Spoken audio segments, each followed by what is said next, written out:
So we are here at the Gertianum, which is a large conference and research center near Basel in Switzerland.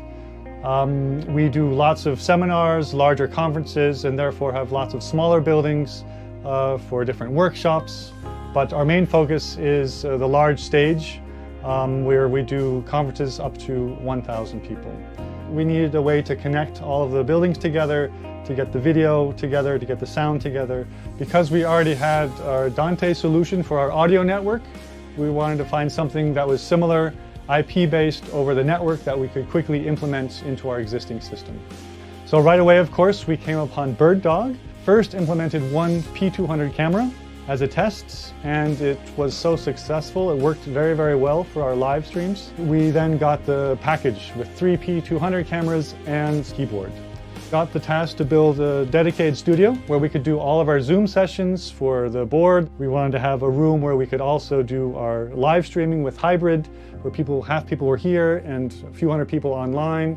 And then we also wanted to be able to have the capability to be flexible, so we could use a room for multiple purposes. And therefore we have the P200 flex cameras up on scissors. So we have where we can quickly bring the cameras down or orientate them depending on if it's a lecture or if it's an interview session with 3 or 4 people. We can quickly change the room, and with the flexibility of the flexes, maybe that's why they're called the flexes, but with the flexes we're able to quickly get in our computers, whether it's a PowerPoint or if people are coming from remote, we could quickly add them into our video network and grab their feeds and bring them into our live video mix. As with any installation, we've found ways we can improve. And one of the main ones is to get some more fixed P200 cameras on our network, which can be installed in any of our workshop rooms. And the second larger project is in our main auditorium, where we have lots of performances which are low light, we have lots of concerts which are also low light, and conferences or lectures which also are not always very well lit. And so because of the advantages of the P4K in low light situations, we're looking at implementing those in the next year or two. And who knows, the next couple of years, who knows what's new possibilities or new technologies will be out there. But we've been very happy with the IP and NDI solutions, and with BirdDog, it's been a really, really good solution for us. So we're very happy.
Well, it is that time again, everybody. Hope you are doing well. My name is BirdDog John, and I am back in action. In those scenarios, it's good to neuralize the cameras. You guys know that best. Very straightforward. Plug it in, go to the web UI, link the source, walk away. You know, like super simple. I keep looking over at the chat, and I keep seeing you are full of it. Tasty, spicy meat snacks. Covered in flavor. I mean, you can't go wrong. So what's going on? We've got a handful of folks here in the chat, and I really appreciate that. What's up, mate? Hey, Warren, how are you? Appreciate it. Hey, Robbie, how's it going, man? You're just talking about you. What's going on, Tom? Ahoy. How is it going? What's going on, Go Web? Good to see you again. Thanks for hanging out with us again today. Appreciate that. Feel like I'm in this video more than anyone but John. It's true, NetApp. You are, I'm going to cut this up and put this in the next intro. What's happening, everybody? My name is indeed BirdDog John. At least that's what they call me. And hopefully you are having a good start to the week. This is only Tuesday, right?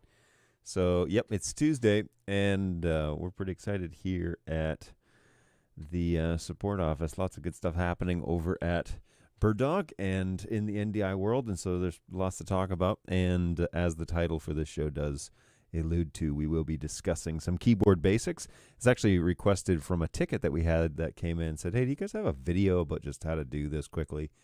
So, yes, we do. One of the things that I've been toying around here with for the past 30 minutes is, I've always been talking a lot about getting a heat map of my viewers. And so today I have lit up a Google form, and apparently Google Forms will allow you to generate a heat map. It's kind of crude, so bear with me. But like all things on this show, we start out pretty basic and we move ourselves along to something better. So here we go. Hopefully this will work. So I'm going to have you, if you are so inclined, scan this QR code. And I figured out how to do this last minute. If you would, scan the QR code and go over to the Google form. And on that Google form, it just says, what city are you in? And so if you would put that in, now I know that there are some doubles of cities, and so this is kind of a gamble, right? Because there's a Springfield in every single state. And so if you are in one of those types of cities, maybe include like comma and then, the abbreviation of your state or whatever. But if you'd be so inclined, let's give this a try and see if this actually works. Because if it does, there's actually a couple of use cases for this that I have kind of in the works. And I would love to see. No, don't do this. No. Ah, crap. I clicked on the Streamlabs button on the second monitor by accident, and now it's trying to open Streamlabs. This might crash my whole system. Okay, it closed. I think. So no, don't do it. Okay, so this should dump you into a Google form that basically says, hey, where are you? And then it should, some of you have already put stuff in. That's so cool. So that's neat. So that seems to be working. And then let's go to my,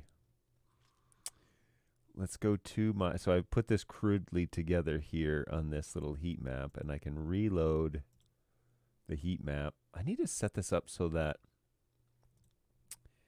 it does this automatically. I would prefer this to do it automatically. And I just crop the bottom of this shot. Well, not that side. Don't want to crop out Russia. Okay, there we go. We'll get this there, and then, okay, just bring this one up. There we go. Okay, so then some of you have already participated, and it looks kind of like this. And so that's so cool that we can start mapping out. Now, obviously, these regions are really big, and those circles are really big. I don't know if there's a way to change that. But I'm just over here in the ocean, next to Australia, basically. But yeah, there you go. It's a live heat map. It's actually just submit another response. Yeah, you can. I probably should turn that off because I really only need one response per person. But yes, you evidently can do that, and I can refresh this over time.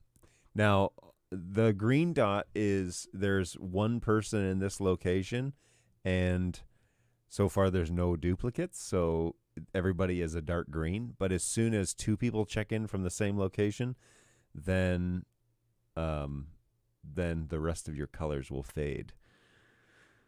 So crazy stuff. Can I put the link in the chat? Yes, I can. Let me jump over to the form, And I'm just going to put a shortened URL in there. Oh, that's interesting. I'm going to need to get into StreamYard on this computer. So I've been flirting with this for a long time, right? Like I've been wanting to do this for a little bit. You don't have access to microphone and camera. To enter the studio, you must, okay, John 2. All right, no idea. Oh, I got a loop.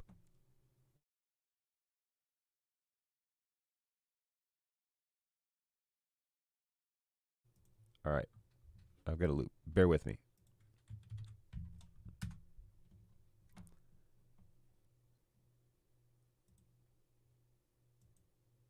Okay, now I'm out of there. Okay, so hopefully that works.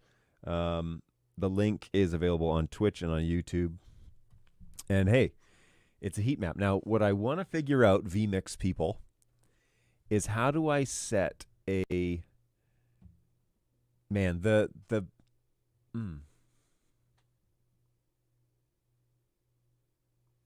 So the heat map that's inside the actual Google Doc is a lot more...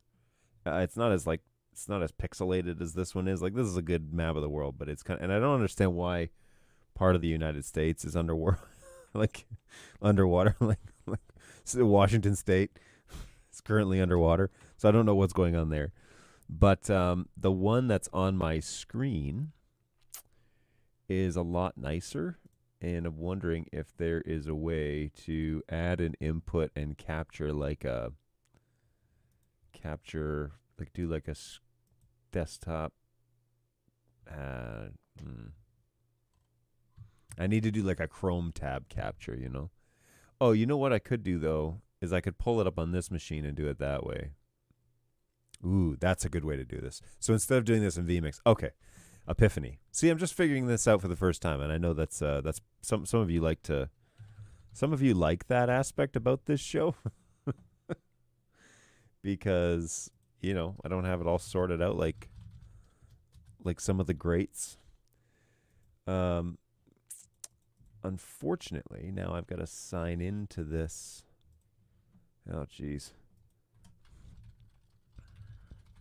I got to sign into this computer. So this is going to be more work than I thought it was going to be initially, but it would be better. It would look better than what this looks like. So I'll work on that. But yeah, that heat map, that's pretty cool. And I can refresh the tab. Whoops. Here in the browser, and then it shows. So for those of you who are late to the show, I've got a QR code that basically allows you to check in, tell me where you're at, and then I can generate a heat map about that. And I've always wanted to do that. It would be better if it was a little more like live, but not the end of the world, you know, not the end of the world. So we can do that. And oh, I can actually send this over. Better not.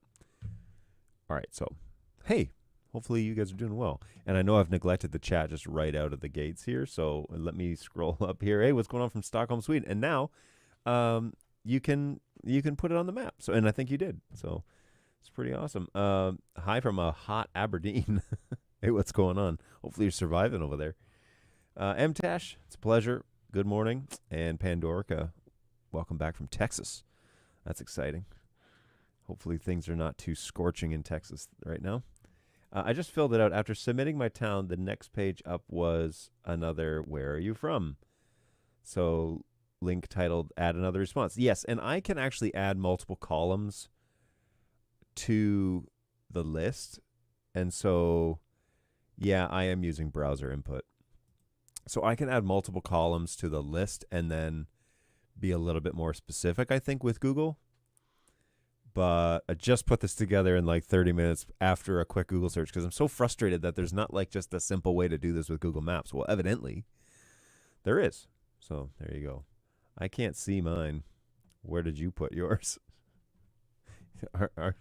You probably are listed as Detroit. So let me jump back to that list. And if I refresh that tab before we go into it. So what I want to know from vMix users is how do I auto refresh this every so often? Yeah, okay, so this is the issue I was worried I was going to have, is you guys are all checking in, particularly down here in the States, and, and they're all crowded together. They're like super crowded together. So I'm not too sure what to do about that. But hey, there's a vMix input called NDI Local Desktop Capture. Yes, and so that's what I was going to do. Is I was going to move this over. I could actually do it in StreamYard, and I could do a Chrome tab capture and pull it up in full value. But I got sidetracked, and shocker, I know, I got sidetracked, and so now I need to log into this machine, and yeah, I need to log into that machine, and then I can just pull it up in StreamYard, which would be way better. So, all right, here we go. We're going to do this. Okay. Now I'm going to jump over here and sign in here. This computer's going to freak out.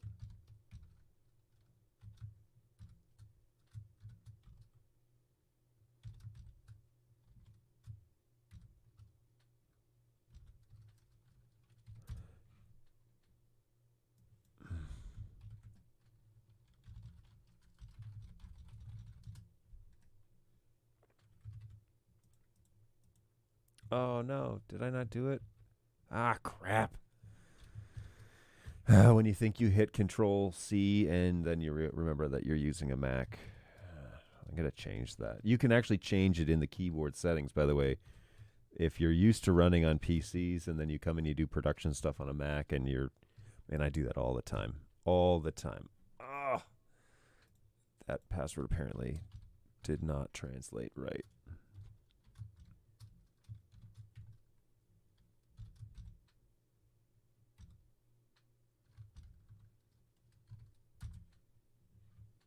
There we go. Okay. Hey, check your device. Google's going to ask you, are you trying to sign in from another computer? Yes, it's me. It's a me. Add or confirm. Let's not do this right now, man. Come on. All right. So here we go. So I have a form, and I want to look at recents, and I want to look at the heat map. And then, oh, man, it's so cool having this information. Yeah, really cool. Okay, so then I can look at the chart, which looks amazing. And then we can say share. No, thanks. Then we can say share tab. StreamYard. So let me go back to my main shot here, which is this guy. And yoink, John may need to update the map. It's true. We're going to present, share screen, share Chrome tab, which is heat map, giggity goo. And then I'm going to add it to the stream. Boom! Man, that looks way better. So there is the current heat map, and I could set this to auto refresh, honestly. Oh, look. Oh, that's just revisions. Okay, cool. So that's the current one, but I can hit enter and probably pull up the chart again. So that's helpful. It's really cool that it shows that. Now, what's strange is, here's an interesting issue that I've noticed, is now we go back to the actual form, and look, Detroit and Detroit are listed twice, but on the chart, it only shows, whoa, that's cool. It shows it once. Houston, Dallas, Lubbock, Los Angeles, Sacramento. This one's like Detroit 1. What's the deal there?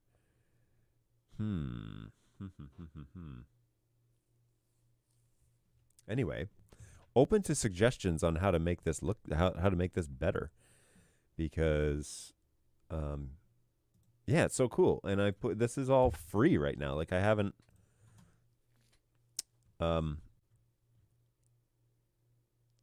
yeah, I've been able to just kind of do this for free. If you're joining us late in the game, we're playing around. Oh, whoops. We're playing around with. Oh, that's weird. It only does it on input 1.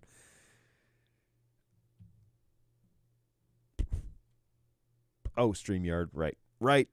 Got it. So we're playing around with a hey, where are you heat map. And so if you're new to the game here, feel free to scan that QR code, and also I can drop it in the chat if that would be easier for you to play along. But yes, there is a heat map that I've generated. Copy link.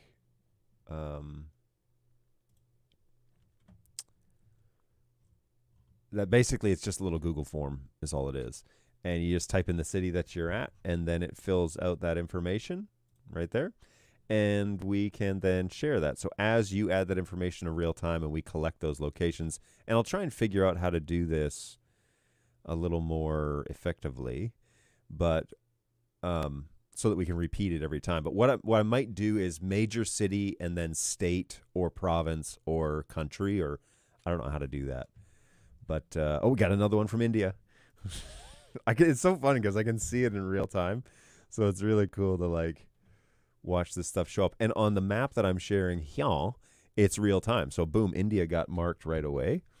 And it showed up kind of in real time. So, it's so cool. Such a cool, like, I love this sort of stuff. I love being able to, like, oh, hey, where's everybody from? Where are you tuning in from? And that's so neat that there are people in each of these locations potentially watching this show for the time being. So yeah, really neat.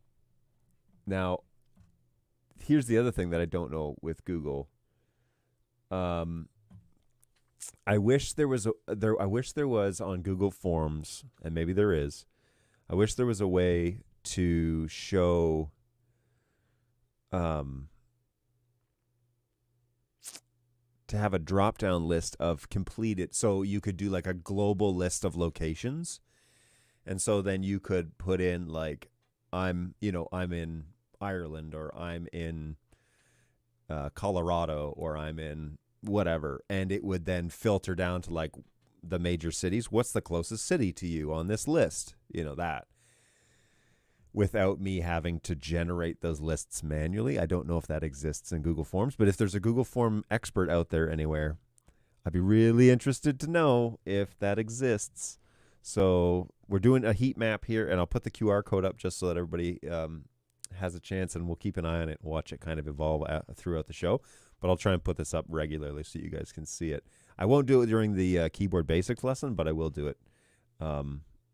Because this is something I've wanted to do for a long time. So it'd be really cool if you guys would check in. So, can't see mine. That's you're on that list, Balu. I pulled you up. Hey, there's a vMix input called NDI Local Screen Capture. I might need to update the map, which I did. You can select a specific window. Very cool. Okay, that's good to know. Can you zoom in on any individual country? Potentially. Let's have a little look and see if that's possible. So can I double click on, it's letting me customize the map. So I know that if I hit on edit chart, then I can say show regions like Europe. So that I could do. And you could say like Asia, or North America, which includes Europe, apparently. So, yes, I can zoom in on those parts of the charts. United States only. So that's kind of cool. And then I think it's maybe, I don't know why it's doing a zoom in on Detroit. I'm not too sure what that's all about, because Stockholm, this is probably supposed to be Stockholm, Sweden. That's interesting. So there, first flaw found. Let's see if I change the data in the form, in the responses, and say Sweden.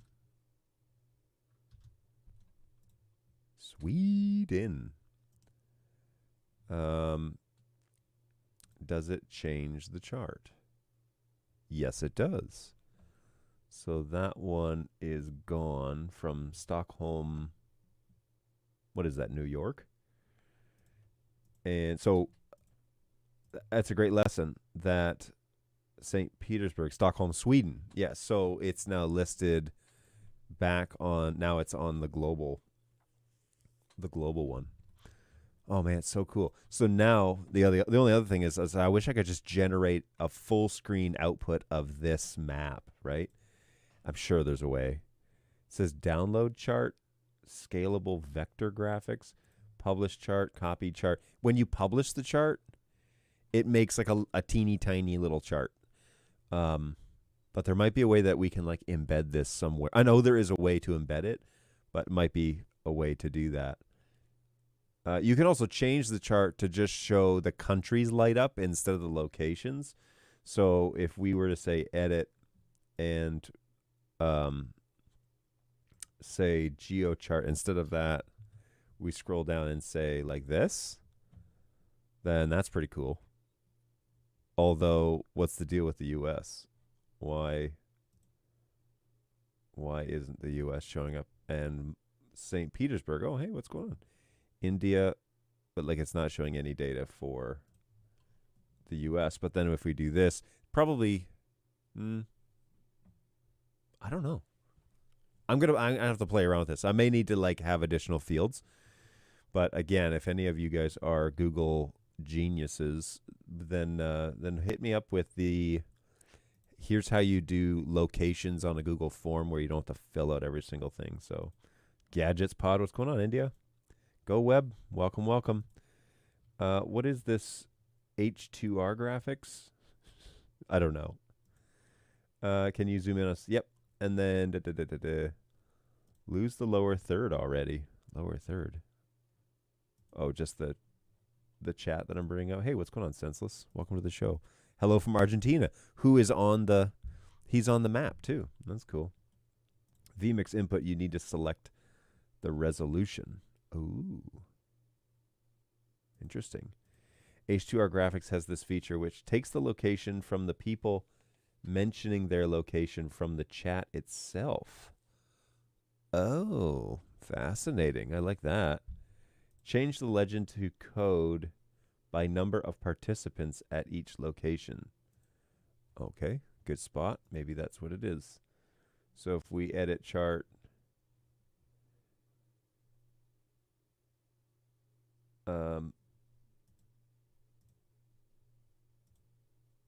have to figure out where I can do that. GeoChart, form responses, switch rows and columns, show row 2 as headers. Yeah, I'll have to figure this out. But it's really cool that I'm like we can at least gather this data. I think that's really neat. Right? I mean, or is it just me? Am I the only one that's jazzed up about this? Because I'm totally jazzed up about that. Hey, this is pretty cool. Yeah, it's only me from Argentina. That's okay. There's usually only one person checking in from each place. So on the form, I could ask I could ask an additional question, right? Like where what state, province, or I should say what country are you in? And then we could populate based on that. So and we have 16 responses so far, so it's pretty cool. Well, welcome to the show, everybody. Hey, if you're just joining us, we're checking in, and I'm generating a heat map, which is kind of fun, and I'm doing it all at zero cost. This was free, other than my time, and it then looks. I'll leave that up on the screen for a few minutes. This is an overlay on my primary program output. I figured out how to just input an image and then put it in the corner, so that was easy. Not hard at all to do this. And of course the QR code,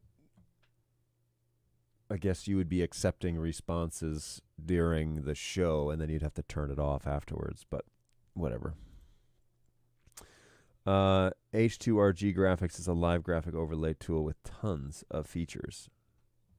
All right, I'm gonna have to look that up because that would be great. It'd be good to find out. So if you fill out the form, then it dumps it on here to this little heat map, which I like. I wish I could.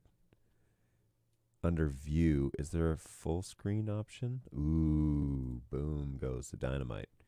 So there, that's way better. Then you guys don't see all the tools and everything.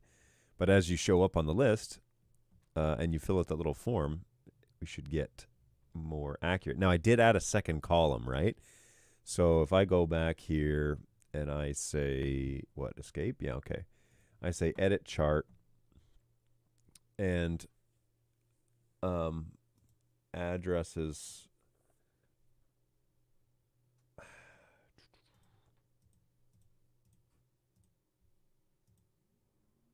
Chart with locations, data ranges.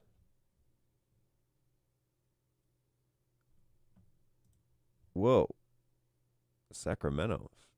Big shout out there. Why is that all huge now? Why is Sacramento huge? Oh, you know what? Is it because Sacramento has 2 responses right now? But Detroit has 2 responses, but it's itty bitty. What's the deal there? So then here, if we say geo minimum should be a little darker, I think. And I don't know why maximum is so humongous. And this isn't a perfect system because I think you can obviously manipulate it and ruin it for everybody if you start inputting multiple responses all at the same, over and over and over and over. And so the data may be skewed. You can obviously you can require an email address for people to submit, but then, you may not get as many responses if it's just not a quick little thing. This is also, there are programs out there that do, what's it called? Kahoot. There's like an online service, right? And Kahoot is a way to like play games with people or classes or whatever. And you just put a code up on the screen and then people can kind of play along, which is kind of what we're doing here. But yeah, it's similar. But there you go. There's where everybody is. I think that's pretty cool. We're able to share that. I'm gonna remove that for a hot second. We'll come back to that in a bit. Because Sacramento is awesome. What's going on, Justin? Welcome aboard. Limited data input to a single public IP address. It's possible, except then none of my guys could participate because we're all on the same public IP. You could geolocate based upon submitters' IP addresses.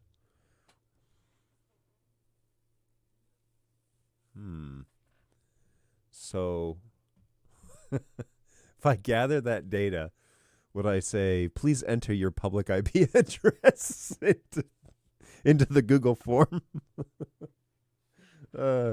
Please IP config. No, please go to myip.com and find out what your public IP address is and then submit that on my Google form. Maybe I could integrate that website onto the Google form. So then it would be like, hit submit and it would pull up their IP address and that's all. Oh, this could totally be done. Michael, you're full of great ideas, man. Good stuff. Just use the Google form and say, please hit refresh and then hit submit to submit your public IP address. And then unless you're using a VPN, of course. And then we could know where you're from, where you're hailing from. So there you go. See, there's opportunities all over. Well, thanks for participating, everybody. We got 17 responses from my little QR code here. And now I need to figure out how, well, I guess because when I'm in this one, right, then the QR code gets cut off. And so I wonder if there is a way. Oh, there's totally a way. I wonder if there is a way to change it so that you see more of my. How do I change this so these are like full screen? Whoa, whoa, whoa.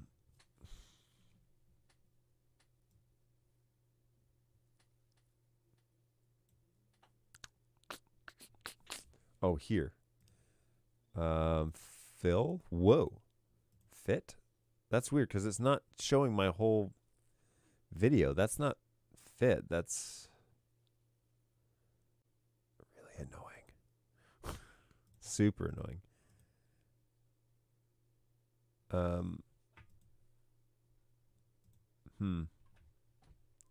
So I can like make this world map smaller, which is not really what I want to do, right?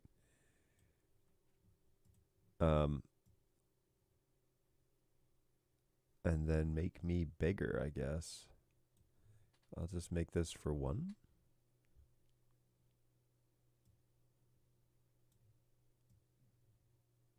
Yeah, I don't know. That's really frustrating because I want to show my whole video, but it's not letting me do it. 2, 3, save. Okay, cancel all this. Discard changes. Okay, so what if I do this? Oh, no. Can I can't justify that. Okay, if I do this, that's nothing. Full screen layout, I could just show the chart. But then if I do this number, then it cuts off part of my video. That's so annoying. Hey, StreamYard, if you're not, you're probably not watching my show. If you're watching, I would like to show my video in full glory, which is this. But you're restricting me to you're restricting me to do this, which I don't like. You can solo layout that, turn that off, show this, and even that's not right. Very interesting. So, well then maybe I gotta I gotta move the QR code over or something like that. I don't know. Yep. Anyway, so yeah, we're doing a little check-in this morning. So key the QR code separately so you could put it anywhere in vMix. Yeah, so it's an image, and so all I'm doing is turning off that overlay, right? And that's how I throw that up there. It's not layered on a camera. It's its own input, basically. If you want full control, you don't get to use their presets.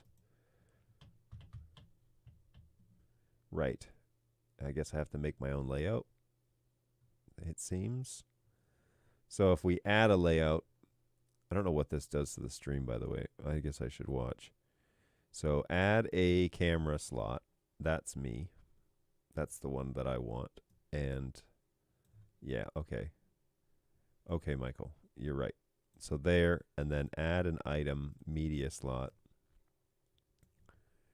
And I'm going to blow this up, and then I'm going to make it go back. And then I'm going to move me down into the ocean, because that's where I'm going to be. And there, I will save this as heat map layout. So now let's give that a go. Hey, what do we think of that? There we go.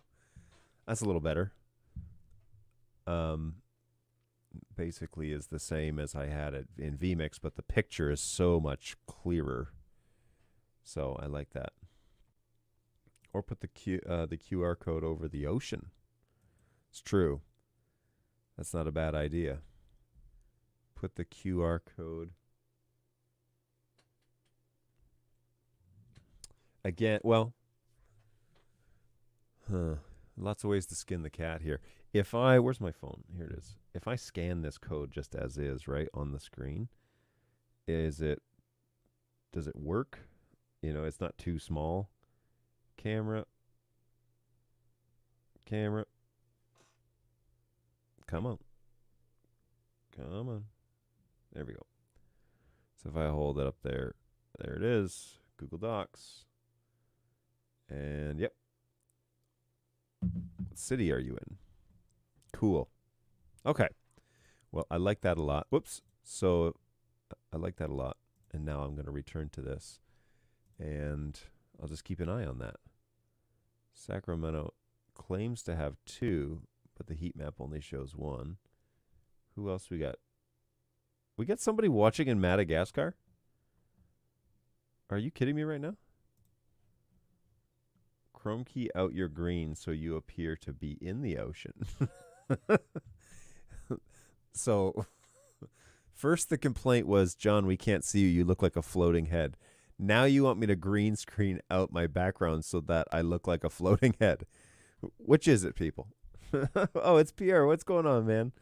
Welcome, welcome. That's so cool. Thanks for joining over on this. See, this is cool stuff because now I can actually see where you guys are hanging out with us from. So really neat. Thanks for jumping on, and now I can see all of your check-ins. Whoops. And I got to remember not to that doesn't do what I think it does anymore. Boom. There we go. Back to this. So if I kill the source, then it just turns it off in the background. Oh man, it's so cool. It's cool to have this information and just now we just got to figure out how this is going to work in terms of, for those of you who have now been putting in data with the country that you're in, that's I'm seeing that data come across now. So we've had 3 or 4 submissions since I made that change. And so addresses, I want 1 column is required. Cancel. I like having the cities, or having at least, because it kind of shows exactly where you are. And just to show this as an example, those dots need to be bigger, I think. I think they need to be, the actual dots themselves need to be larger because it's kind of hard to see them, eh? So I'll show you this again. So this is Europe, right? So we have, a check-in from Aberdeen. We have a check-in from the UK. We have a check-in from Stockholm. And you can actually see it. So I like having that granular touch, but we had, when there was a check-in from Stockholm, he wrote that, but it put it in Stockholm, New York. And I didn't know that it would assume that, so that's a little strange. So yeah, we've got this heat map. So now I just need to figure out at another range. Oh, cool. So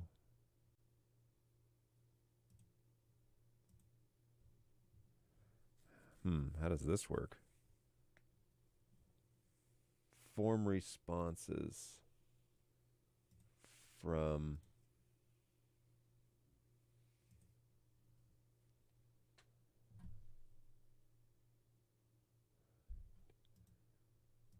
what does that mean? Combine ranges vertically? Man, I'm my mind is getting blown right now with all the options that we have here.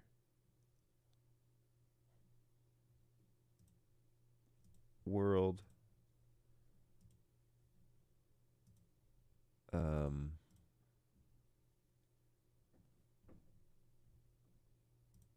Oh. Combined responses vertically. So now when it says United States, it includes. Oh, that's cool. Somebody submitted New Orleans, Louisiana. Let's see. Summary of questions. Responses, individual responses.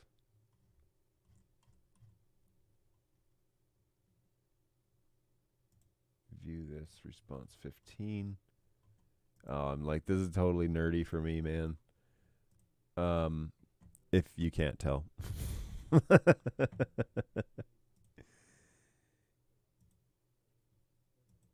So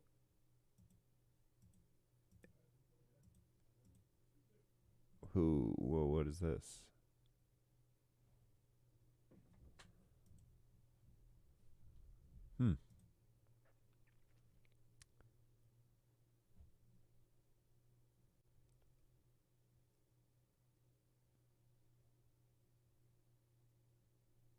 Yeah. Okay, so I think I'm like,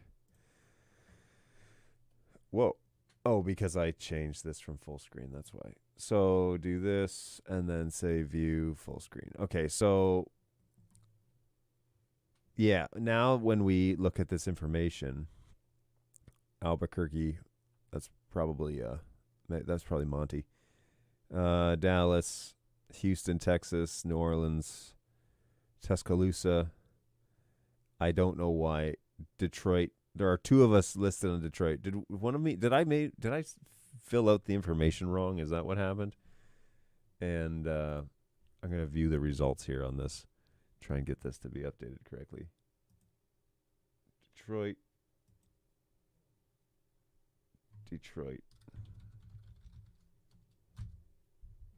Boom! Fixed. Okay. So this is, if we list it as USA, and I just copy this, and I'm going to, whoa. Control C. Alabama. Clowns. Somebody wrote Tatooine.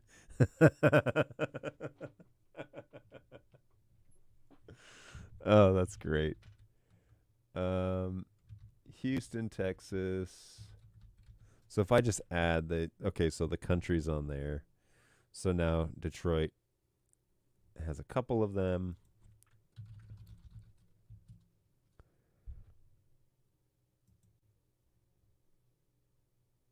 And Tuscaloosa, Argentina. Yeah, it's pretty cool. Now the next question is, okay, how do I get these dots to be not quite so contrasty? Because we're probably not going to have more than like 2 or 3 people from the same place at any given time. So, hey, what's going on, Albert?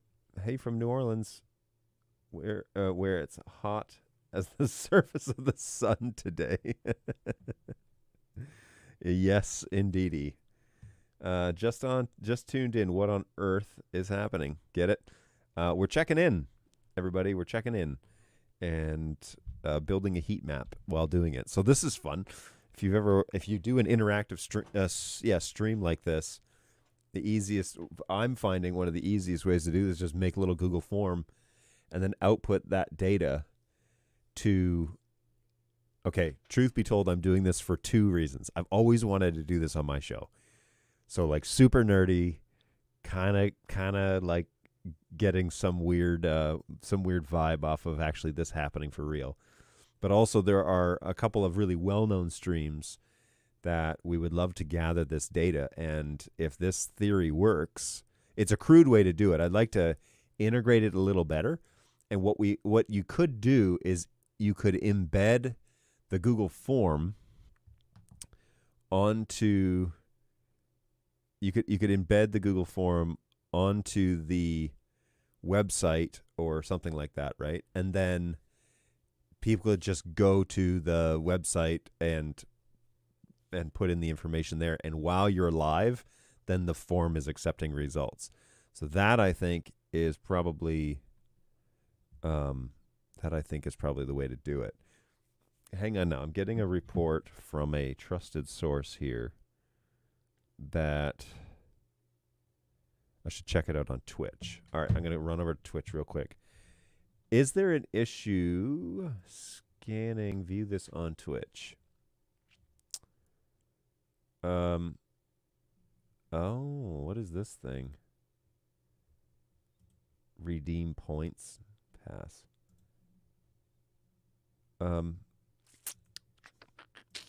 Yeah, because there's like something hovering over the QR code, right?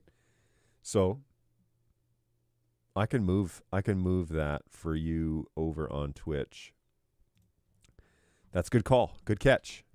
I appreciate that because yes, if it's not working, then we probably need to put it somewhere else. So I'm going to jump over to vMix and I'm going to go to the QR JPEG and I'm going to change its position to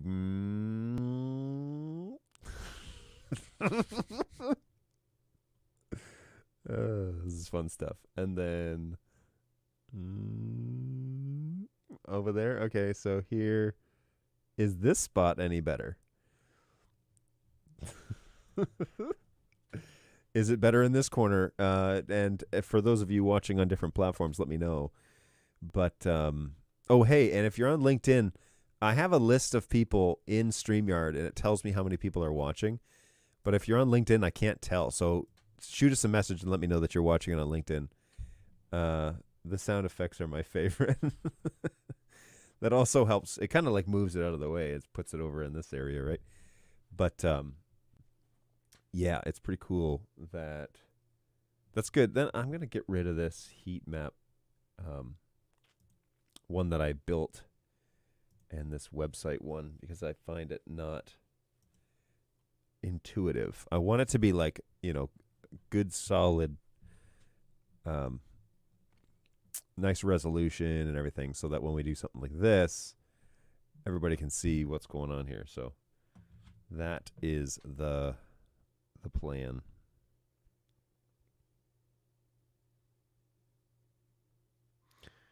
Okay. Yoink. So, yeah, hopefully this is a good spot for that. If not, say so in the chat.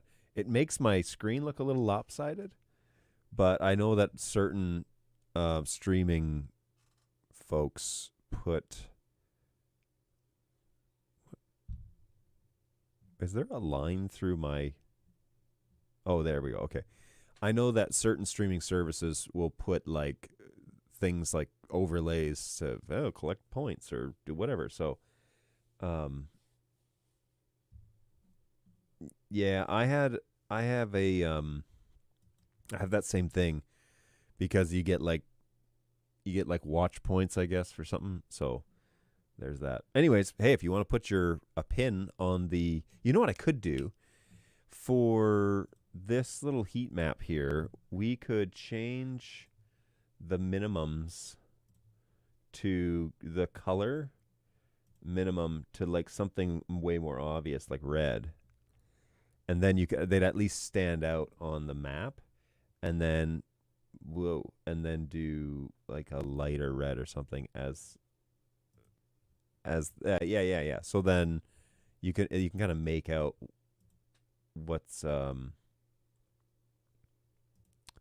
what the deal is. So now if I close this, it needs to be like, I think probably just a little more obvious. And then so make full screen. So now you can see where people are on the map, I think. Green was maybe just not contrasty enough to make that happen. So very cool, very cool. Well, thanks for playing along, everybody. Super fun. Hey, I'm tuning in from LinkedIn over in Albuquerque. What's going on, Eric? Thanks for stopping by. Appreciate that.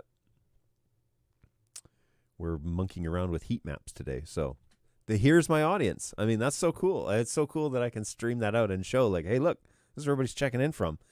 And the bigger dots have more viewers in that location, and the smaller dots is just a single person in that town. So really neat. That's pretty neat. How neat is that? So if I transition to a different shot, like this one, oh, okay, the QR code stays there. So that's kind of nice that the overlay can stay up for a while if I want it to. And then I can take it away as needed and fade back to other shots. It's thinking cool. Love it. Love it. All right. Well, I'm really happy with that so far. I'm going to play around with that and try and make it even better. But what would be really neat is if the Google form, the heat map would zoom in on certain sections, like on a schedule. And so it just kind of show Africa, show Asia, show Europe, show the States, show North America, and just kind of like move around. So then you could just have it running and showing where people are at. But this is like miles ahead of what I thought I could come up with. So I really like it. And yeah, I think it's cool. I think it's cool. And that's all that matters. So cool. Okay, well, we did promise today that we are going to talk about keyboard. And it actually comes from a customer who is just looking for some basic information about keyboard and just wanted to know, hey, do you guys have any like videos that we could watch? So I'm going to do a quick recording of keyboard, and then I will take your questions at the end in regards to if you guys have anything that you'd like to talk about or add, but it's just basic setup and how we're going to do that. So I am going to make sure my QR code is off, and then we're going to hit record, and we're going to go for it. So here we go. Okay, so we want to spend a few minutes today talking about the basic setup for keyboard. And we had a customer that kind of sent us a ticket and said, it'd be great if we had some resources for this. So we want to make something for that and show you how to get that done. It appears that my... okay, here we go. I'm going to try this again because although it was still working here, it was frozen in vMix, and so it's probably the recording piece. So let's try that again. All right, so let's do a quick little walkthrough about basic keyboard function. And like I was saying earlier, we had a request from a customer to do this, and so we want to share how this is done and some basic functions. We're not going to get into API conversations or anything, but we just powering on your keyboard, how to get to the web UI, adding cameras, controlling cameras, basic functionality, and getting started right away out of the box. This is how this should go. So let's cut over to my overhead, and I'm still here in the corner, but we want to just show you from startup how this is. Now, this is a BirdDog support keyboard. Okay, you can tell because it says BirdDog support on it, but it's one of the OGs, honestly, and so it's one of the originals. Now, on the top of the keyboard, there are multiple Ethernet ports, okay, or what look like RJ45 ports. Only one of these is for IP stuff. Okay, only one of them is for IP, and if you don't know, it's actually written on the back which is which, all right? So it'll be written above the actual port that you need to use. You're looking for the NDI IP port one, and we're going to plug that in. And there's a power button right here that you can use to manually turn off and on the actual keyboard itself, just in case you have any issues you need to restart. Hello, IT. Have you tried turning it off and on again? So we're going to power it up, and this is a little LED screen. It's not malfunctioning, although it may look like it on the recording, but it's just perfectly fine. It says keyboard initializing. We need to wait for that to get done, fully booted up, and I'll explain kind of when I say home screen what I mean by that, but we need to wait until we kind of get to the home screen. And on the latest versions of the firmware, it's going to ask you to calibrate the joystick when you power off the unit, all right? So when you power off the unit, basically what happens is, well, the issue it corrects. Let's put it that way. We had an issue where the joystick was not sitting dead center all the time. And so if it's not sitting dead center all the time, then you have to recalibrate it to get it center. And we weren't asking for that. Okay, so on boot up, we weren't asking. So now that it actually, does boot up, it's, again, going to be kind of hard to see because of just the refresh rate here. But it does say uncalibrated, and then it says up. So what I do is I push the joystick all the way up, all right, and just hold it there. Now it says uncalibrated down. So I come all the way down and hold it there until it actually clears that. And sometimes I do it a couple of times, sometimes just once it does the trick. Uncalibrated left, okay. And then it should give me the uncalibrated right. Again, sometimes I have to do it more than once, and then uncalibrated right. And then it will say eventually calibrated. Okay, so I'm going to give it another chance here. Basically, what you're telling the keyboard is all the extremes that the joystick can go to. Okay, calibrated. There we go. So it registered that last one, and we're good to go. So that little calibrated word away here in a second. And we're ready to start navigating through our keyboard. Now, as you know, Okay, or maybe you don't know. So here, this is the first time you've heard this. Keyboard relies on MDNS to get the information off your network. The BirdDog devices are not constantly broadcasting their information to update everybody on the network. They do it initially, and then they don't do it all the time later. And so when you hit search on a keyboard, it's going to find anybody that's broadcasting at that moment, but it's not going to find everybody. And so having a DHCP network and an MDNS on your network is vital. Now, if you absolutely have to and you need to use static IP addressing for some reason, you need to have a discovery server acting as your MDNS to catalog the information on your network. Everybody needs to be pointed at discovery server. Remember my saying, it's not easier, it's harder to have a static network. And these are the things that it's harder to do. It's more customization. So if you absolutely can't have a DHCP and you have a static network, you have to run discovery server. It needs a Windows PC to do that. You need to point everybody, all your BirdDog devices at discovery server, including the keyboard. And then when you hit search, the search request will go to discovery server and say, give me everybody on the network, and it will get fed back, and then you'll be able to pick your cameras from the list. Okay, but keyboard requires something on your network to be functioning as the MDNS. And if you're in static on an unmanaged switch and that's all you're doing, you don't have an MDNS, and keyboard's not going to work correctly for you. It might work initially when you power everything on, but it's not going to work long term. It's going to be incredibly frustrating. So, all right, shifting into how to get this thing started. So we've plugged it in. We want to verify that we have a DHCP address on the keyboard. And the way we do that is we click on Setup, and we put in our super secret password, which is all zeros. And it's going to take us to a menu that says Camera Settings, Keyboard Settings, and Exit. Okay, so what I'm going to do is I'm just going to open Studio Monitor just for a second. Hopefully it doesn't kill my... hopefully it doesn't kill vMix. And I'm just going to zoom in just a bit so that you can maybe see this a wee bit better. Where is my P100? There you are. All right, so let's just zoom in a little bit better. Let's see if the refresh rate gets any better. It really doesn't. Okay, but anyways, you can see the screen at least in the flashes, and we'll just have to deal with that. So we're going to go to keyboard settings, and we do that by changing the LR direction knob and then clicking down on it. Okay, and now we get IP config as the first one, and the little arrow is this, obviously the selection arrow. So click on IP config. The keyboard is in DHCP.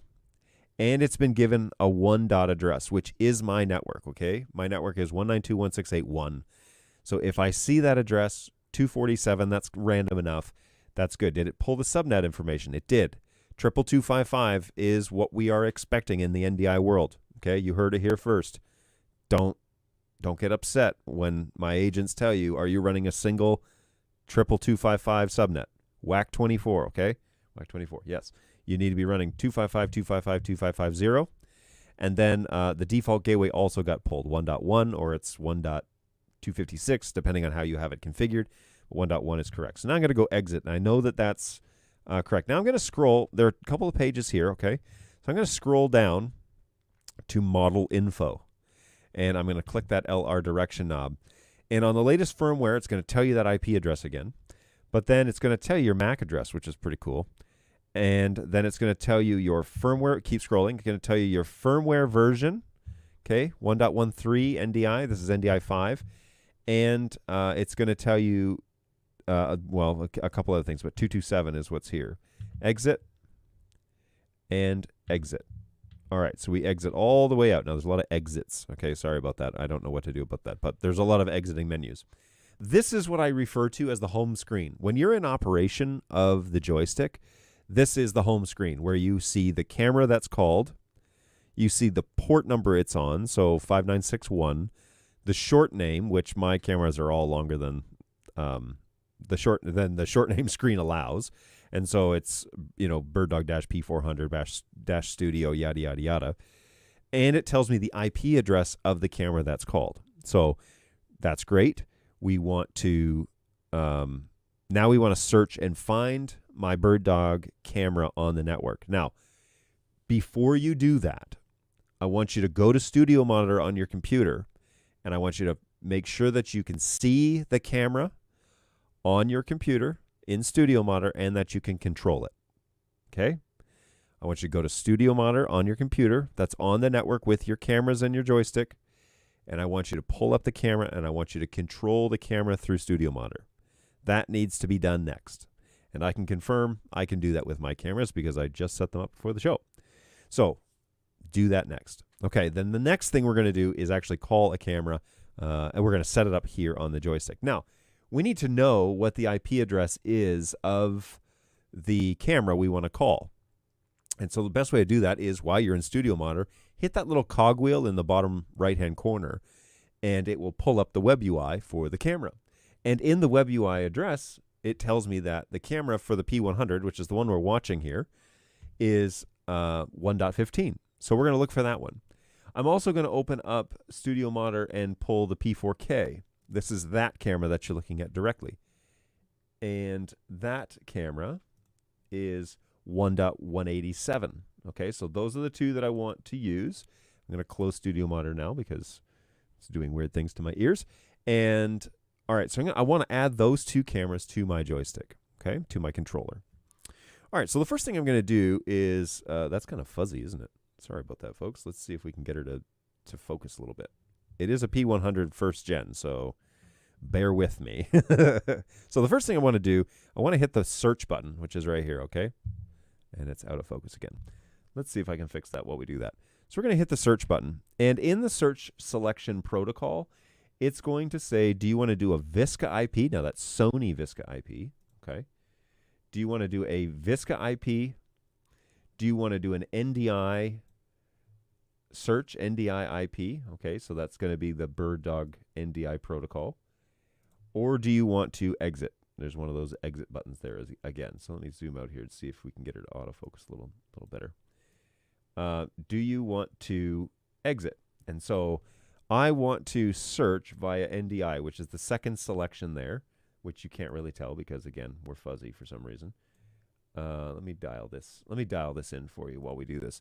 So the second selection, I'm going to touch the LR direction knob, and that's going to take me into the secondary menu here, which is going to say, okay, are you ready to begin searching? Now, you've already found your camera in Studio Monitor, right? And you were able to control the camera in Studio Monitor. And so now we need to, look at that, beauty. So we've already been able to find it in Studio Monitor, and now we can control it there so we know that it is on my network. So I'm going to click yes, okay, LR direction, yes. And we have found 9 cameras on the one network, which sounds about right. So the first one that we were looking for was 1.15. That's that P200, right? So I'm going to scroll with the UD direction knob. I'm going to scroll through the IP addresses, and I'm going to look for 1.15. Oh, look, 1.15. There she is. I'm going to click the LR direction knob, all right? And I'm going to assign it to camera 1. If I wanted to change that, you can dial that over to whatever number you want it to be. So if you want it to be camera 5 or camera 2 or whatever, scroll over with the UD direction knob, okay, up-down direction knob, and change the number accordingly. Okay, so I want this to be camera 1. And then I'm going to scroll down to exit and hit exit. Then I'm going to find my other camera, which was 187, which is here. And I'm going to click on that, and I'm going to change that to camera 2.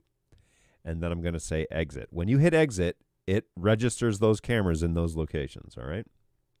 Now I'm going to hit exit from my search. Start search, no, and exit. And then I'm going to exit the select protocol menu as well. Okay. Now, calling cameras is one cam, and that's calling camera 1. And with any luck, we will be able to control this camera with the joystick. Aw, yeah. Check that out, kids. That is, now this camera is pointed directly down on the ceiling. So when I do this, it's going to spin. Okay, it's going to turn. Oh, and the speed is low. So when I do this, it's going to spin around. It's not actually going to go left, right? But it's also hanging from the ceiling on a precarious mount. And so I don't really want to move it around too much. But, you know, there we go. All right, so then the other thing was the P4K, right? So now 2 cam. I called that camera. And let's see if I can adjust this camera on live. Hello. So the joystick is controlling that camera, and that seems to work pretty well. Now, I'm going to line myself back up here. I should probably do this in vMix. So, all right. So line myself back up here in the shot. And so now I know, can I zoom with this guy? Or is this not, is this one, I wonder if my my zoom speed is wrong. Anyways, okay, so I can zoom. Actually, I prefer to use the joystick anyways, to be honest with you. Because it's all here, right? It's a one-hand operation. Okay, we successfully added our cameras to our keyboard. Now, the LR direction is the speed of left-right, of the panning, okay? LR direction, this little LED screen that we get here, right here, see how I can like turn it way down? So then if I go left, it's a lot slower than if I were to crank her up and she flies around the room, okay? I don't know why you would need to go this fast, but there you go. That's how that works. Now, the up-down is separately controlled because that's known as tilt, all right?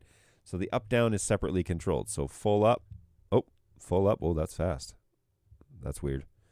It should slow it right down. Full up. Maybe I need to look at the thresholds on the web UI. And then, obviously, full speed all the way up as well. Traditionally, that's how that would work. Okay, let me line myself back up here. All right, so we can manipulate the basics here from there. Now, again, we're not going to get into like white balancing and all that sort of control level here on this video. What I want to show you is how we can, oh, you're right. That's the zoom speed transmission said. That's right. So zoom speed is going to be faster or slower. It's written on the keyboard. So, oh yeah, check that out. That's really slow. So zoom speed is that little LD. Yes, my mistake. So, all right. We can manipulate the speed. We can move the cameras around. We can call them on the keyboard. That's basic function, all right? Now, I'm gonna show you some shortcuts that are also considered basic. The first thing we want to do is we want to get into the keyboard web UI and just verify a couple of things. So remember what we did? We said password. We go setup, password, keyboard settings, and then IP config. The web UI is 1.247, okay? So I'm going to put in 192.168.1.247 into my 247. I'm going to put that into my web browser. And I'm going to share this tab with you now. Okay, so here is the web browser for this device. And we have, let's log in here.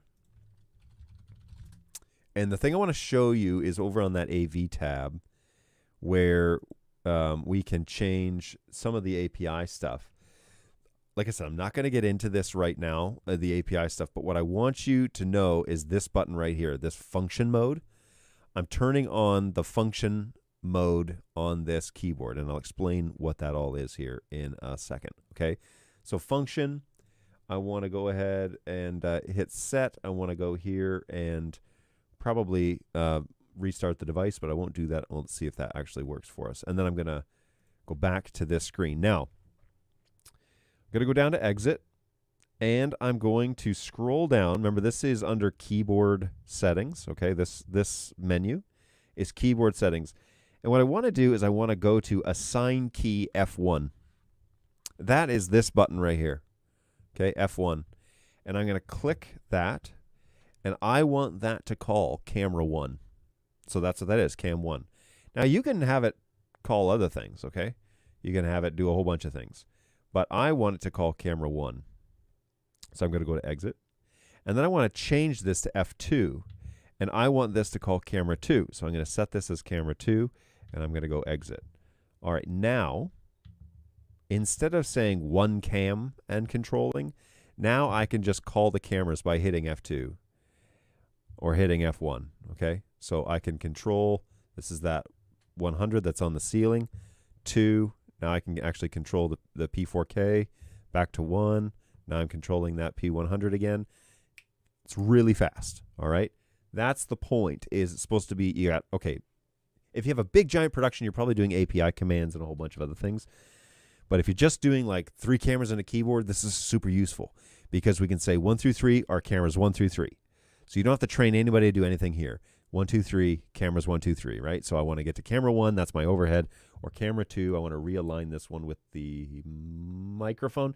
So we're gonna move it around. 1, 2, 3. Super simple, super fast. All right, that's one of the easiest things to do here, is to set up those function buttons to call your immediate or your most used cameras.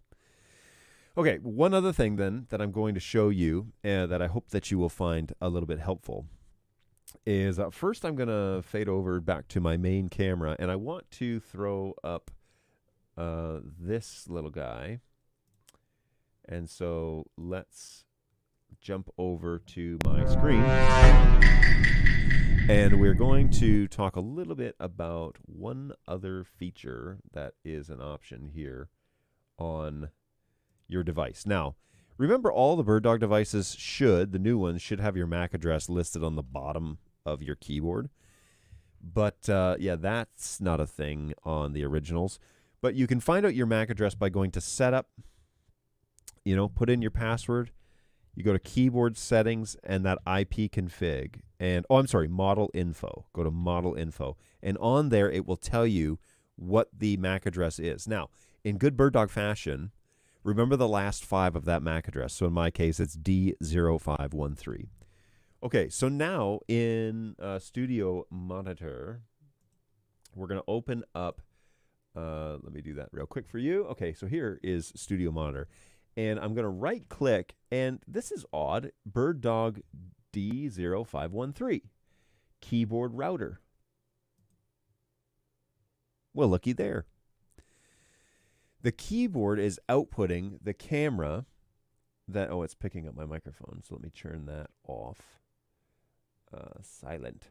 The keyboard is retransmitting the output that the keyboard is currently looking at. So I'm looking at camera 2 right now, right? So if I go to the home screen and I call camera 2, it shows it on that keyboard router.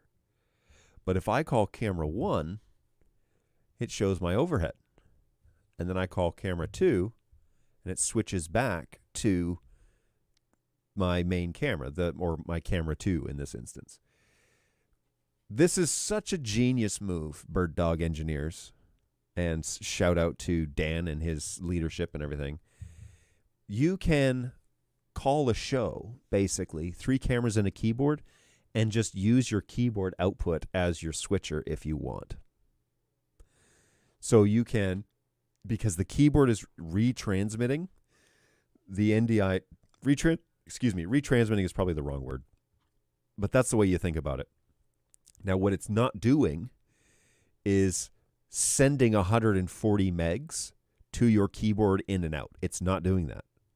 Okay, all it's doing is outputting the actual NDI feed from the camera to Studio Monitor in this instance. So it's 140 megs from camera to my computer. But the keyboard is the one that's directing the traffic. So if I switch, watch now. Okay, so we're on camera 2. I'm going to press camera 1. We're on camera 1. I'm going to press camera 2. It switches over. All right. I'm not doing that any other way.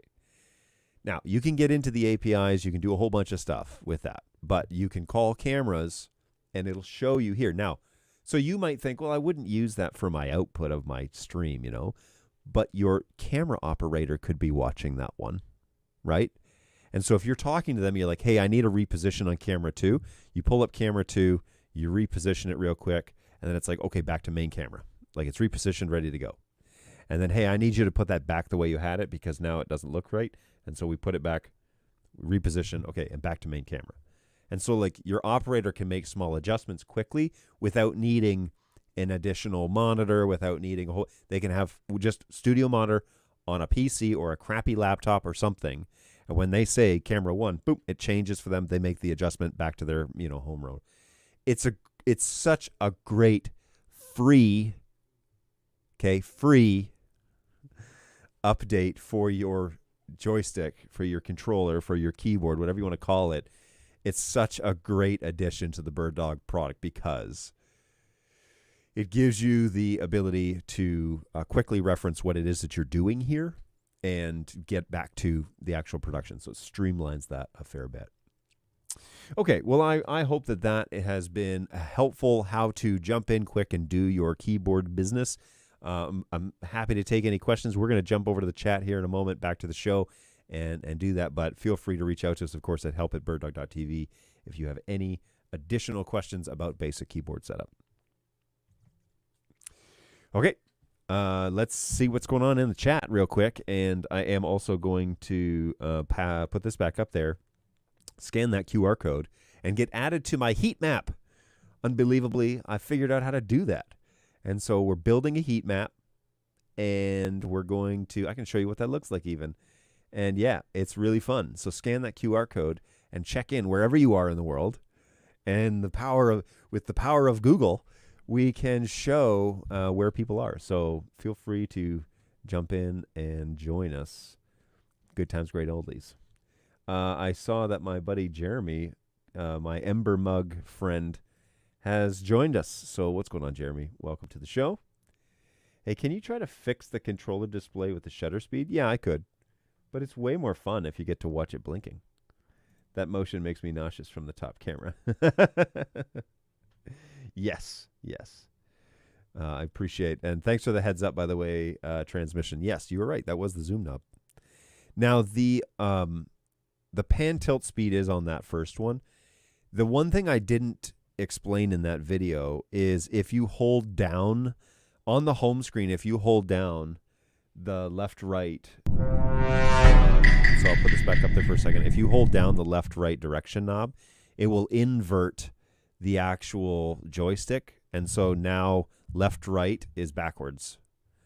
So I should pull up camera 2 here for this. But left-right is now backwards. If you wanted to fly an airplane, for example, that's how you would do that. So if you want to invert the joystick, and the same thing with the up-down, if you are used to piloting aircraft, and that's the way a yoke works, and so when you pull back, you go up, that's how this works now. So I'm used to that, but I don't fly airplanes, but I definitely have practiced. So if you want to invert the joystick, hold down the LR direction knob and the UD direction knob, and then the screen, when you go to move the joystick, it will say LR off, UD off. That's what that means. That's an inversion of the... But, if people have questions about that, then then there you go. So, I'm double right now. So I can pull up camera 1 real fast, I love that. I love that the keyboard has a router now, and it's so simple to use. I mean, it makes using NDI that much cooler, I think. So there you go. So yeah, join us. I see there's a few more. Oh, my Canadian friends have jumped on here. So Laura has been added to the map. Excellent. Welcome aboard. Thank you so much for joining us. And I think I can even go into that map and highlight those. So like Winnipeg. Ooh, Campbell River. That's fun. Is that where you're at? Campbell River? New York City, DC metro area. That's so cool. Detroit has 2 people showing. I'm not too sure why it says 1, because Sacramento has 2 and it says 1. So maybe I need to figure out how to combine. Hey, check it out. We got somebody checking in from Cork, Bournemouth, Aberdeen. It's so cool, man. I love this stuff. So yeah, thanks for your submissions. And somebody put on there a place that's not going to get registered, but it's out of this world. But thanks so much for playing along. This is fun. I'll probably do this, more often, because I've always wanted to have a heat map. And I'll probably just clear the options at the end of the show and turn off the form so it can't be, manipulated after the fact, but then just turn it on when we get started. And yeah, allow you guys to join up. So thanks for following along. I really appreciate that. And good stuff. And I want to, so over at the Tidemark Theater, Campbell River. Very cool. That's where you're at. Okay, gotcha. Now, what I don't like about this is that my face gets covered up whenever I do lower thirds. I wish that it would move my face. Ooh, it's actually probably possible now that I think of it. It would move my face when a comment, right? When a comment gets, but if I If I move up, then I'm going to have to make my face smaller. There we go. We'll do this. So update layout. All right, so now I'm up here. So now when I bring up Laura's comment, it doesn't cover up my face. Pretty cool. That's pretty neat. That's pretty neat. I should remember just to use the sound effects and not actually say it and then use the sound effects, you know? It's all right. I'm kind of new at this. I'll figure it out sooner or later. So yeah, you can check in at any time, folks. I'll put that QR code back up there. You can check in at any time. Let me know that you're hanging out with us. That's kind of, I doubt that QR code will work actually on my giant screen. Let's see if it does or not. It did a face recognition. Nope, it's too small. Good to know. So let's go ahead and edit that. You need to chroma key your picture, and then you just have your head on the map. I don't know why that is why everybody loves that function so much. But I guess I could cover up part of Alaska and Canada here. Because didn't you guys ridicule me a little bit for having a floating head? There we go, Google Doc. Wow, it's amazing that works, man. That it works in that tiny screen. And I'll also drop it in the chat as well, so that, you know, at the beginning of the show, so that you guys can join if you just want to click the link. Wondering if I could put it in like the description, I guess, of the show, right? Because that would basically do that, you know, do that as well. But anyways, we'll check in at the end of the show. We'll see where everybody's at. I'll leave that up there for a few more minutes so you can join us over on the heat map. Good times. I love that. Alrighty, let's why?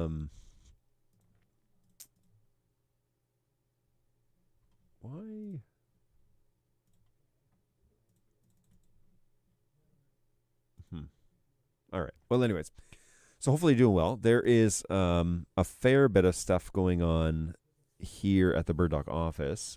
There have been some updates that have been worked on and that are coming really close to getting kind of at least the QR approval for launch. And so I'm hopeful to hear more about that soon, because it would be great to have a few of these bugs squashed and a few extra features that they're working on. So that's exciting.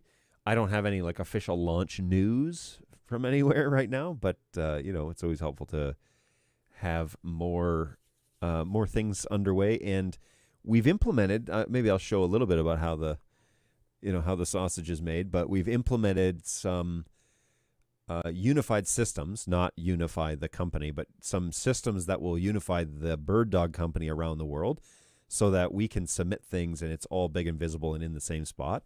Truthfully, we tried to do this several years ago when it was a smaller operation. I was hoping that we could do something like that because it would have helped us out all the way along. But sometimes you got to kind of get into the problem before you can generate a solution for the problem. And so that's basically what happened is we were just submitting bugs and we were submitting questions and feature requests and stuff in all various ways. And now we've, you know, kind of brought in some consultants and kind of solidified how it is that we want to do that, where it's all in one place. But people can also be notified with it, you know, tasks that they're assigned with. And it's been great. It's been really good to fix all that. So I'm very interested to see more of those changes and how it's, you know, making us sharper and better. And I talk a lot about that, especially with, you know, churches that I try and work with. I talk about whatever it is that we're doing, we need it to be making us sharper, not repeatedly doing things for the sake of just doing them because they worked for us one time. But everything should be on the table in terms of whether or not we continue to do the thing we do. And we should scrutinize it and be a little brutal about it and make sure that it's worth your effort and your time and your resources. And that's a good practice in general, to be quite honest with you, is what you're doing the best current option that you have? And if it's not, why are you still doing it that way? So there you go. There you go, everybody. Take it or leave it. Most of you probably leave it, but anyways. So yeah, things are kind of moving in a very positive direction right now, and yeah, we're pretty excited about that actually, because we've got a lot there's a lot of potential sitting on the table. I'll put it that way. Not only with our product line and kind of the vision for the future, but also like the opportunities we have with the people that we have. And so, yeah, there's a lot of cool stuff going on, and yeah, it'll be a good forward thinking time to be involved in BirdDog. I'll put it that way. It's called critical thinking. Yes, it is. If you want to cut right to the chase, Michael. Ever heard of NDI Audio Embedder software? Is this AV Sono? Promotes it on Facebook. No, I don't know anything about it. We can certainly find out. NDI Audio Embedder. Let's go over and check it out. Audio to NDI from B&H Video. What the? So, Avixas? Oh yeah, that's what we're doing here. So they're selling this for $180.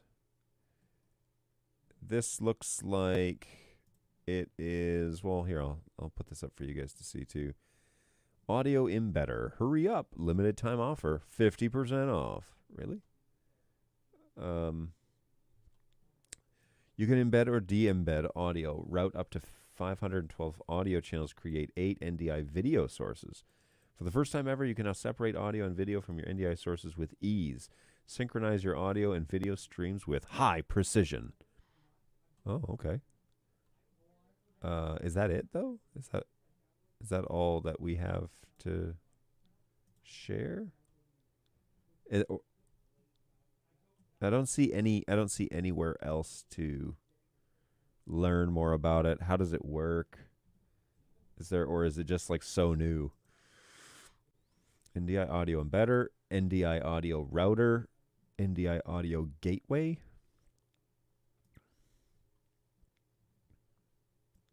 Professional software converter that will interface between your local devices and your NDI network.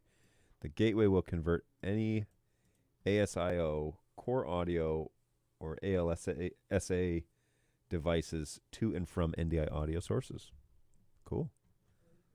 I mean, wasn't I talking about NDI audio just last? What? Command line interface launcher? $15. What? Why is it $15? You just want to launch it from command line? I think there's easier ways to skin the cat there for $15. But anyway.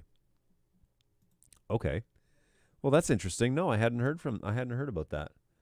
Does anybody have any experience with that? I'd be interested to know what your thoughts are. I'm just going to check my notifications here real quick.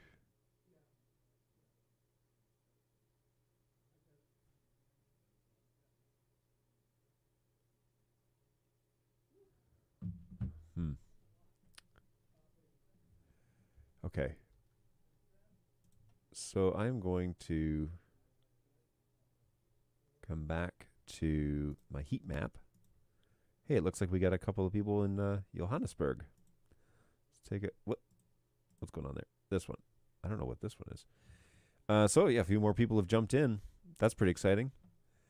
Thanks for checking in, everybody. And if you're wondering what it is that I'm talking about, I have a QR code that allows you to just fill out a simple little Google form and submit where you're watching from. And then we can generate a heat map with that information, which is really neat. So that's pretty neat.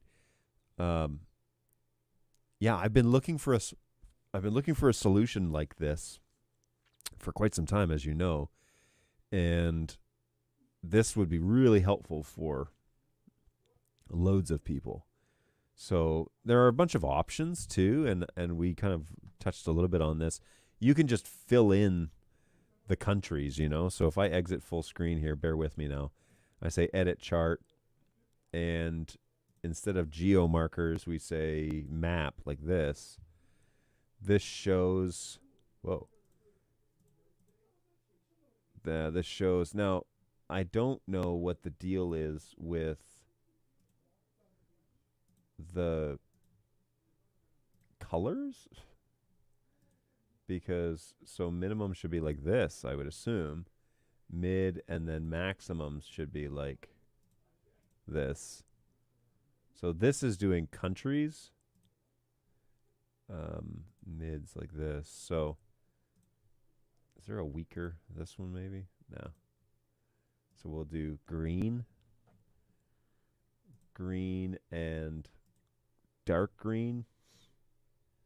And then I don't know what mid means, but anyways, we can make them the same. But you can fill it out for countries like this, obviously, so we have people checking in from all over the place. And that's cool. But what I do like about the way that I had it set up is that we could actually see cities, like a heat map. And that's cool. But the green is a little bit hard to see. And I also think that the dots need to we need to be able to adjust the size of these dots. You know, and because the light dots are a little bit difficult to see, so you know, I could do something like this, and maybe a little lighter on the bigger ones, so that it's not so obvious. But I also want to show, like, I don't know about red. It's kind of a harsh color, right? But something like that looks kind of nice. You can see where everybody's checking it. It doesn't stand, the small dots don't stand off the map like I want them to. But hey, if you want to join us over on the heat map, that's how it's done. Now, is the Google form the easiest thing? Was that the easiest way to get there? Is just scan the QR code and get over there? Would it be easier if there was a link in the description where you could click and fill out the form? Would that be easier? I want to make this as like so easy that you can do this without, you know, just super easy. Just want it to be super simple, just so that you can do it without much taxation, that it's a natural thing to do. I like the QR code option because that seems to work well. I could put the QR code inside StreamYard. Oh, guy. So, yeah, because you can do...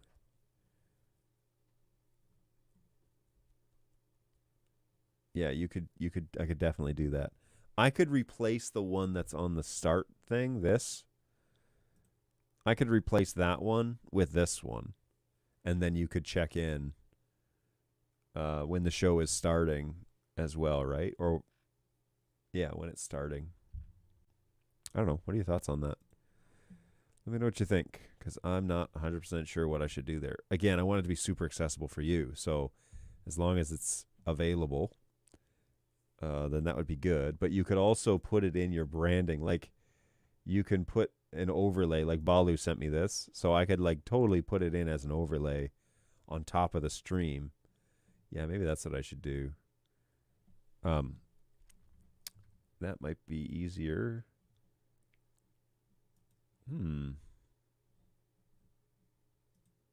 Let's think here. How do I want to do this? Drive. I'm going to go here to...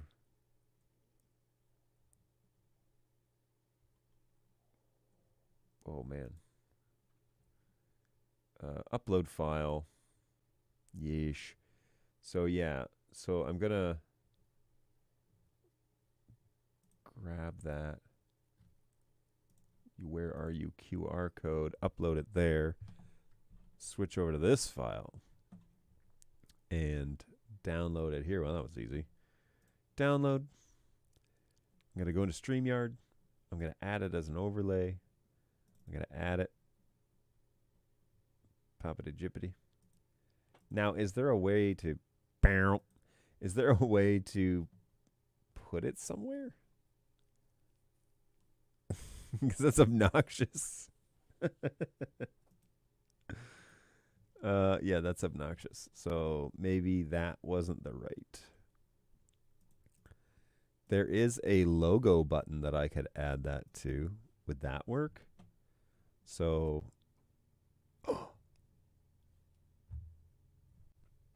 Nice. Oh, that's cool. All right, very good. All right. I like it. I like it. And that's crystal clear. I mean, you can change this to Bird Dog, but with the logo up there like that. That's really neat. That's pretty neat. I'm loving it. Just call me McDonald's. Okay, so anybody here really good with Google Forms? I'm curious. I want to know, is there a way to do acquiring location data a little more logical? Like pick your country, and then pick the closest city, or pick the province and then pick the closest city. You would think that they'd have that as like a formula, but when I go to the choices, there's no location option anywhere. Like, there's no way for me to pick that. So I don't know if I'm missing something, if it's like, oh, you have to enable this thing or whatever. But right now, I'm just asking, what country are you in, and what's the closest major city that you're in?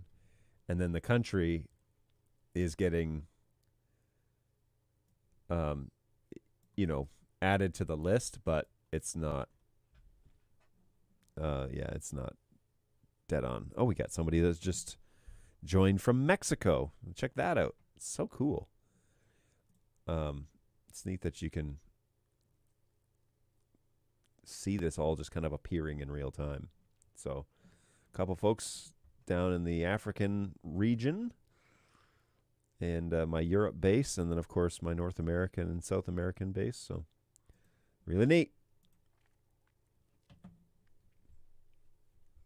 So on my entry screen, so if I go to in vMix and I throw the start menu up here, bear with me. Oh, I need to be off of this.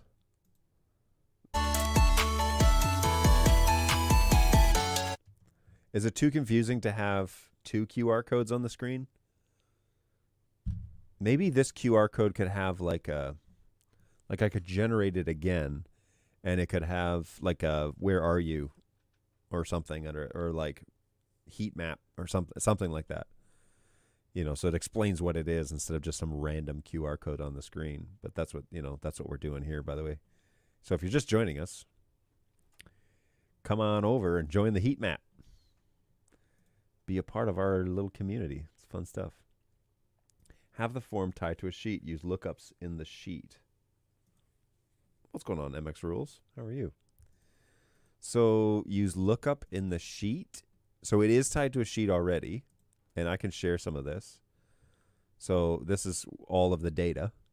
And so walk me through that. You can walk me through that a little bit. My picture's covering up part of it, unfortunately. But like this cell actions.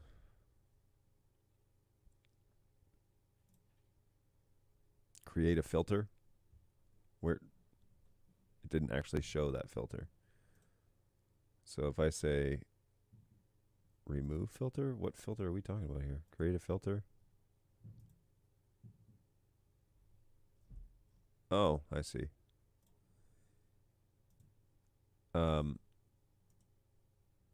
Remove filter.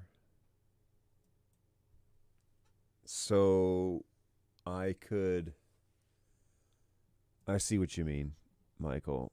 Have the form tied to a sheet and then use lookups in the sheet. Oh. So you mean create another form and say something like country and then state, province, and then do I have to and then like city? I don't want to get like details on anybody. I just like, where are you generally? Where are you comfortable telling me you're from? And so if you say Ireland, it's going to put a pin in the middle of Ireland, right? But Insert note. Where are we here? More cell options. Delete, insert link. Data.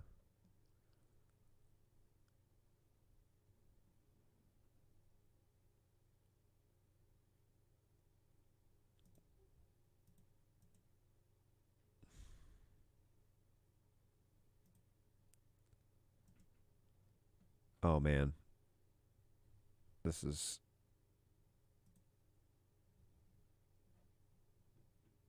drop down, remove that. That's fine. Okay. Well, it's I understand. I think I understand the concept that you're going for. I could tell you exactly how to do it in Excel. You need to do a list of cities, states, and countries. Look up the state/province and country based on city name. What if I want to go the other way, where I want to be like, tell me what country you're in, and then the next thing says like, now tell me what state you're in. So if it's like, if I put USA, it pulls up, then it says like, what state are you in? But if I put in Canada, it says, what province are you in? Or if I put in like Africa, it says, okay, well, what country are you in? You know, like maybe I should say, what continent are you on? Because yeah, Africa has a bunch of countries, right? Anyways, but like what country, and then you could be as specific as you want, or just say like, I'm in the UK, and then it puts a pin in the UK, and that's fine. But yeah, I'll have to think about that, because that's an interesting idea. And then we could generate a little more accurately what is going on here. So, oops. Sorry. View, full screen. And then we get this beautiful heat map that shows where everybody is.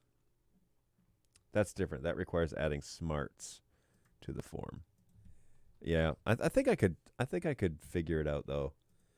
I'm sure it's been done, right?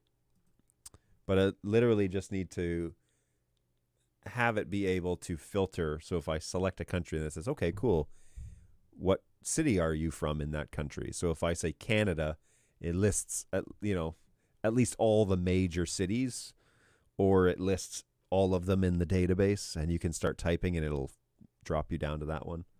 I just want it to be easy. I want to be able to do it on the phone, on a mobile device. I want you to be able to scan in and then, all that. So I don't know.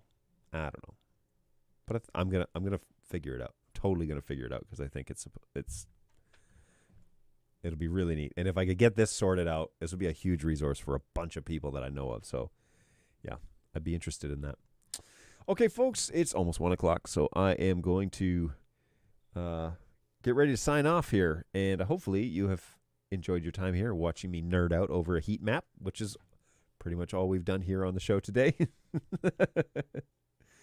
But I've really enjoyed hanging out, and thanks for playing along. That's always fun. It's always nice to have folks to hang out with and chat with. And there's the end. That's the end result, folks. That's the heat map from today. All of you guys checking in all over the world, and that's really neat that you are staying tuned. Many of the U.S. people watching in the U.S. are in the South. A lot of you are in the South. But hey, that's great. Wonderful for me. I like that. So welcome aboard. And we definitely going to do this again. So that's really cool. Figure out how to make this resource a little more accessible in vMix, so we can, I don't have to integrate it across both platforms, but that's for another day, another integration chat. And let me think about it for a couple of days, and we'll talk a little more on Thursday. So the plan is to do Thursday's show. I am going out of town on Thursday afternoon, and so that will be probably a shortened show, because I'm going to have to pretty much pack up and leave after that. But I do plan to be back. So if you have any suggestions or anything like that for what the show could be, leave a comment on the video, and I'll catalog all those things and see what we can do. This suggestion about keyboard today came from a customer, so super helpful, and hopefully they will find that video, and others will find it helpful in the future. So really appreciate it. Thanks, Tash. Thanks for hanging out. And yes, I enjoyed the heat map stuff myself, so that was really cool. All right, guys and gals, take it easy. Thank you so much for being with us. I really appreciate that. And we'll see you on the next one, Thursday, 11 o'clock Eastern Time, right here, BirdDogJohn.tv. Take care, guys. Bye.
Resistance is futile.